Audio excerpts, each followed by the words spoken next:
Entonces, la idea era eh, que la fuerza gravitacional,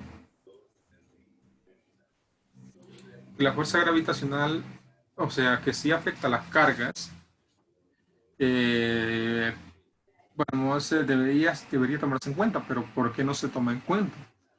Porque cuando comparamos la magnitud de la fuerza eléctrica con la magnitud de la fuerza gravitacional, vemos que la magnitud de la fuerza eléctrica es muy, pero muy superior a la magnitud de la fuerza gravitacional. Entonces, por eso es motivo se ignora la fuerza gravitacional. Entonces, el trabajo para mover la carga a través del circuito es lo que me interesa. Eso es la integral de la trayectoria cerrada de F de la carga, mover la carga Q, punto de S. Entonces, ¿qué fuerza van a ver? Solo fuerza eléctrica. Solo fuerza eléctrica.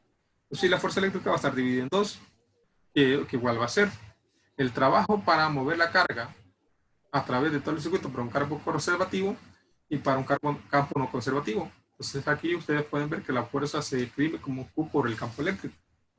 ¿Cómo se definió el campo eléctrico, verdad? Entonces tenemos esa integral, ya no tenemos un integral, sino que tenemos dos integrales. Entonces vamos a dividir la integral en dos, la parte no conservativa y la parte conservativa. Ok, inmediatamente ustedes les puede llamar la atención que esta dije que es cero. La pregunta es, ¿por qué yo dije que esta integral es cero? ¿Alguien me puede dar un argumento para demostrar que esa integral es cero?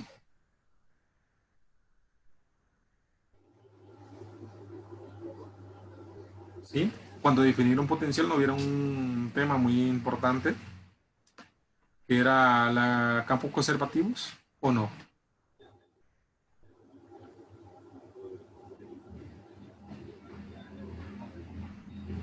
Compañeros, ¿están ahí?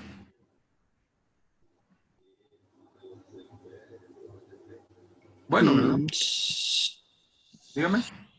Sí, pero no recuerdo eso realmente. Ok, bueno, vamos a ver. La integral de una trayectoria cerrada para un campo conservativo es igual a cero.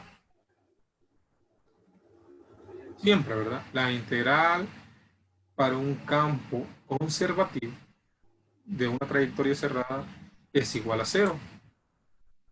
Eso significa que el rotacional de un campo, si es igual a cero, significa que ese campo es conservativo. No sé si recuerdan eso. Repito, el rotacional de un campo, si da cero, significa que el campo es conservativo. Entonces, esto es como que si tuviésemos esto, ¿verdad? Que la integral sobre una trayectoria cerrada del campo, punto de S, si el campo es conservativo, esto va a dar cero. Esto se tuvo que haber visto ahí, o al menos en su clase de cálculo 2. Esta parte. Como esto da cero, entonces me queda que el trabajo para mover la carga Q alrededor de todo el circuito va a ser dado por el campo no conservativo. Entonces, ¿quién es ese campo no conservativo? Pues está aquí. Entonces, eso trabajo lo hace la fuente. En otras palabras, en un circuito, la fuente es la que hace todo el trabajo para mover las cargas a través del circuito. La fuente de energía es la que hace que las cargas se muevan. Entonces, ya sabiendo eso, vamos a definir un término muy importante, que es la FEN, fuerza electromotriz. De su clase de Física General 2, ¿se acuerdan que la FEN es un voltaje? Entonces aquí la FEN va a hacer el trabajo para mover la carga alrededor de todo el circuito entre la misma carga. Viendo esta ecuación, la carga Q se cancela y me queda que va a ser la integral de la fuente del campo eléctrico no conservativo, punto de DS. Entonces, eso vamos a conocer nosotros como trabajo neto por unidad de carga alrededor del circuito. Trabajo neto por unidad de carga alrededor del circuito. Eso es básicamente que esto que tenemos aquí es un voltaje. Bueno, pueden verlo, ¿verdad? Que Fn es un voltaje y su unidad es el voltios. No sé si recuerdan esa parte. El último tema que vamos a ver es la relación entre la corriente y el campo eléctrico. Ok, ¿por qué existe esa relación? Veamos. Físicamente, Aló, perdón, físicamente es fácil verlo. Aquí. Si ustedes no tienen un campo eléctrico que atraviesa el conductor, no va a haber una corriente. Entonces, si ustedes colocan una corriente, va a haber, perdón, si ustedes colocan un campo eléctrico que atraviesa el conductor, va a haber una corriente eléctrica que va a atravesar ese conductor. Entonces, se pensó, ¿verdad? Debe existir una relación entre la corriente y el campo eléctrico. Entonces, ¿por qué no pensamos que la densidad de corriente es igual, es una función que depende del campo eléctrico? Claramente, esto es cierto solamente para conductores. Para no conductores puede ser otra cosa. Ok, en general, la densidad de corriente puede ser una relación, una función del campo eléctrico muy complicada, muy complicada. Puede ser que de las tres componentes dependan de cada uno del campo eléctrico. Estas relaciones pueden ser bastante complicadas. Ok, para materiales isotrópicos homogéneos lineales, no sé si recuerdan esas palabras, IHL para materiales IHL, nosotros se ha encontrado experimentalmente que la densidad de corriente es directamente proporcional al campo eléctrico. Esto solo funciona para materiales isotrópicos homogéneos lineales, ¿verdad? No sé si se acuerdan de ello, donde la constante de proporcionalidad se le llama conductividad. Si la conductividad es pequeña, significa que J es pequeño comparado con el campo eléctrico. No sé si lo ven. Entonces, cada material tiene una conductividad diferente. Esta es una propiedad que depende del material. Por eso está aquí para distintos tipos de materiales. Ok, esta ecuación que tenemos aquí, que es dado del experimento, se conoce como ley de Ohm. Esta es la famosa ley de Ohm, microscópica, ¿verdad?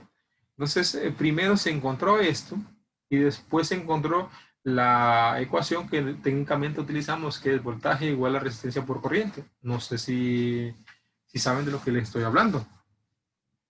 Entonces, esta es la relación primaria y después se encontró voltaje es igual a resistencia por corriente. No sé si tienen alguna pregunta aquí. Entonces, como ya conozco la ley de Ohm, yo puedo ver, esta es microscópica, ¿verdad? Entonces yo quiero saber si esto me va a dar igual a voltaje es igual a resistencia por corriente. Es la ley de Ohm que técnicamente se conoce o es muy famosa, al menos desde el punto de vista técnico. Ok, ley de Ohm microscópica. Queremos sacar, perdón, esa ley de Ohm, bueno, la densidad de corriente es una función que depende de la posición, entonces, y el campo eléctrico también. Entonces vamos a sacar la ley de Ohm macroscópica, la que nosotros conocemos. Para ello vamos a tomar un trozo de un conductor por el cual hay un campo eléctrico, hay una densidad de corriente. Entre los dos extremos de ese trozo de conductor hay una diferencia potencial y ese trozo tiene una longitud L. No sé si lo ven. Además de ello, el segmento o el área por el cual pasa la corriente es A. Entonces definimos la densidad superficial la densidad volumétrica de corriente como corriente sobre área. También esto se define por ley de Ohm como sigma por E. Entonces tengo dos definiciones de densidad de corriente. Recuerden, esto solo funciona para conductores, ¿verdad? Ok. Antes de comenzar a hacer algunos análisis sobre esas dos ecuaciones, voy a repasar algo del capítulo 6, si mal no recuerdo, lo que es caída de potencial o diferencia de potencial.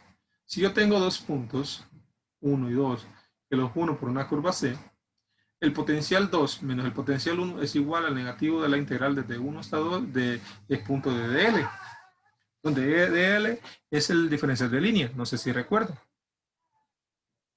Si tenemos una caída de de potencial positivo, significa que aquí en el punto 0 y el punto L hay una diferencia potencial diferente. Muy probablemente este sea mucho mayor que este, perdón, mucho menor que este, entonces por eso se llama positivo. ¿Por qué? Porque en este negativo se convierte en positivo. Entonces, diferencia potencial o voltaje, ¿verdad? Esto es igual a potencial en 0, en 2, ¿verdad? En 2 sería aquí, perdón, en 2 aquí en 0 menos potencial en L, aquí. Eso es negativo la integral desde L hasta 0. De punto de dx en equinoccial. ¿Por qué? Porque vamos a considerar esto, este trayecto. De aquí hasta aquí. Vamos a suponer que esta es la dirección de x. Vean ustedes que el campo eléctrico va en la misma dirección de x, por lo tanto, cuando hago este producto punto, me queda E de dx. Cuando hago esta integral, si el campo eléctrico es constante en toda la región, entonces me va a quedar la integral, E sale de la integral, y me queda la integral desde 0 hasta L de x. Entonces eso me va a dar que la diferencia potencial para esta región es igual a E por L. Este es un ejemplo del libro de texto. No sé si lo vieron.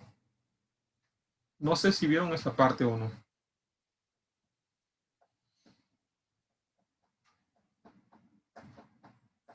No sé. Creo que es una parte donde se refiere al potencial, también habla del potencial por unidad de longitud, creo. El potencial por unidad de longitud. Sí, cuando la integral habla de algo de que el integral no tiende a infinito o a cero cuando L es infinito. Pero para un caso muy particular. En este Sí, caso tenemos un caso ya bien definido, que tenemos frontera de aquí es 0, aquí es L. Yo quiero ver la diferencia potencial entre estos dos puntos. Esa diferencia potencial viene dada por esto. Claramente, si la línea recta es una, perdón, si la línea es una línea recta, si es una línea curva, hay que integrar eso y no necesariamente va a salir así, ¿verdad? No necesariamente va a salir así. Ok, volviendo aquí, en esta ecuación. La diferencia potencial es E por L, donde E, de aquí, puedo unir estas dos ecuaciones y puedo despejar para E, va a ser igual a, E va a ser igual a sigma por, I sobre sig por A. O sea, aquí sería, este lo pasé al otro lado, sería JF sobre sigma por L, ¿verdad? Este L. Solo cambié el campo eléctrico. Cambio JF con esta ecuación. Entonces me queda que la diferencia potencial es igual a I sigma A por L. Despejo para I, ¿verdad? Bueno, solo reordeno los términos. Entonces me queda, la diferencia potencial es igual a L sigma por A por I. Entonces, definiendo la resistencia físicamente, definimos esto como resistencia L sobre sigma por A, donde sigma es en metro ampere o un ohm es igual a voltaje por ampere. Entonces, nos da que la resistencia la puedo escribir así, que será ρ. Rho no es la coordenada en coordenadas esféricas, ni es una variable que se le, por casualidad, tiene el mismo nombre que otras cosas y es igual a 1 sobre sigma. Este Rho se le llama resistividad. En los libros de texto, generalmente, para la ley de Ohm, aparecen varias tablas, y una de ellas es de resistividad. No aparece conductividad, no aparece sigma, ¿dónde está? No aparece la conductividad, sino que aparece resistividad generalmente. Entonces, la resistencia viene dada por esta expresión. Por eso aquí ustedes pueden ver que voltaje es igual a resistencia por corriente. Entonces, esa es la famosa ley de Ohm que hablamos técnicamente. Voltaje es igual a resistencia por corriente. No sé si tienen alguna pregunta aquí, duda que tengan.